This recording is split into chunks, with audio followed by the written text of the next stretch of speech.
Yeah. It's a tough one today.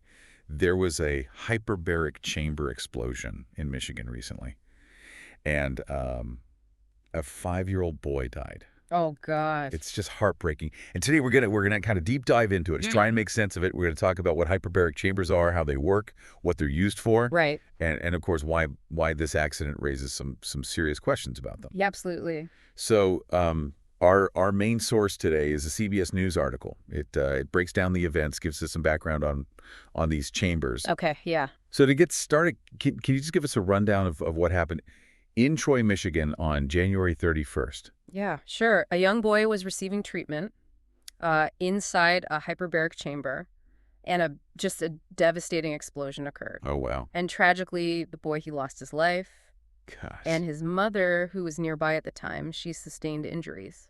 It's just awful. So, Yeah. so with that in mind, maybe we can just talk about what a hyperbaric chamber actually is. Yeah. I'm picturing some kind of like, high-tech oxygen-filled room, Right. but I'm sure there's more to it than that. Yeah.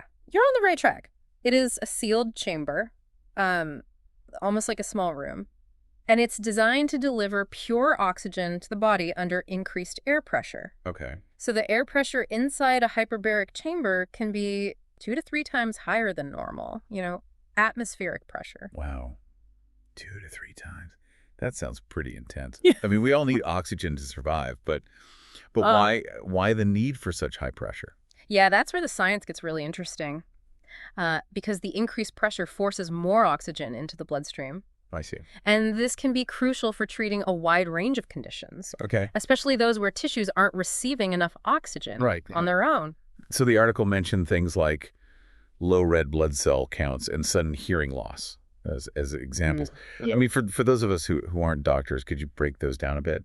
Yeah, of course. So low red blood cell counts, also known as anemia, that basically means your body doesn't have enough healthy red blood cells to carry oxygen effectively. Oh, okay. As for sudden hearing loss, it can happen for a variety of reasons, but in some cases, it can be caused by damage to the inner ear, which is very sensitive to changes in blood flow and oxygen levels. I see.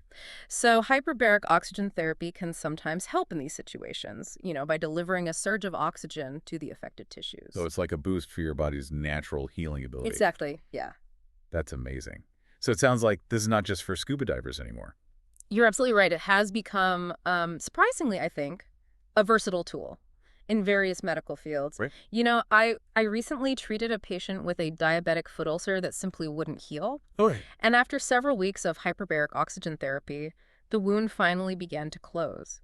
And we were actually able to save his leg. Wow, that's incredible. It really shows the potential of this technology. But it also brings us back to the tragic accident in Michigan. Yeah. The article mentioned high oxygen concentration as a factor that makes these chambers combustible. Right. So can you explain how something that's meant to heal can become so dangerous?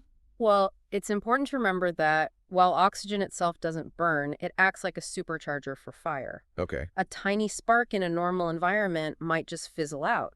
But in a hyperbaric chamber filled with pure oxygen, that same spark could cause a rapid and uncontrolled fire.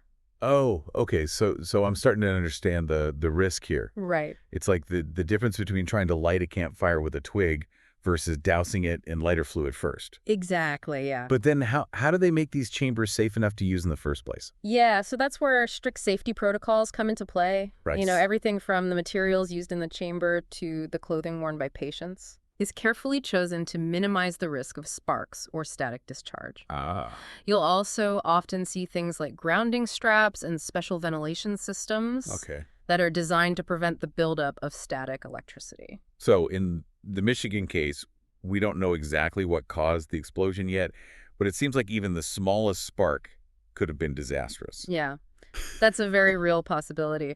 Investigations like this are complex, Right. but it really does highlight why these safety protocols are so critical Yeah. and why they're constantly being reviewed and updated. This is a tough reminder that even medical technologies designed to help can have serious risks. So what can our listeners take away from this? What questions should we be asking about treatments, even ones that sound really promising? I think the biggest takeaway is the importance of informed consent. Yeah. It's crucial to have these open and honest conversations with your healthcare providers about, both the benefits and potential risks of any treatment. Yeah, Don't be afraid to ask questions and make sure you fully understand what's involved. absolutely. Knowledge is power, especially when it comes to our health. Yes. And it's tragic that a young life was lost in this accident.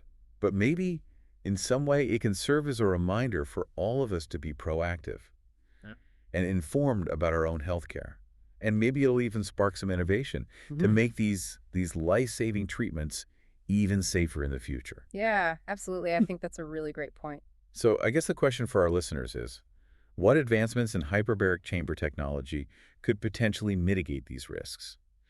What could make these chambers safer in the future? I mean, oxygen is so reactive. We all know that from basic chemistry. But how can we harness its healing power while minimizing the risks? That's something to think about. And maybe even do some research in your local area. See what kind of safety protocols are in place at the hospitals or clinics that use this kind of technology. Yeah, for sure. I think that's a great idea. It's always good to be informed. Okay. Well, on that note, thanks for joining me for this deep dive. It was definitely a heavy one today. Yeah, it was. We'll be back soon with another deep dive. See you then. Until then, stay curious.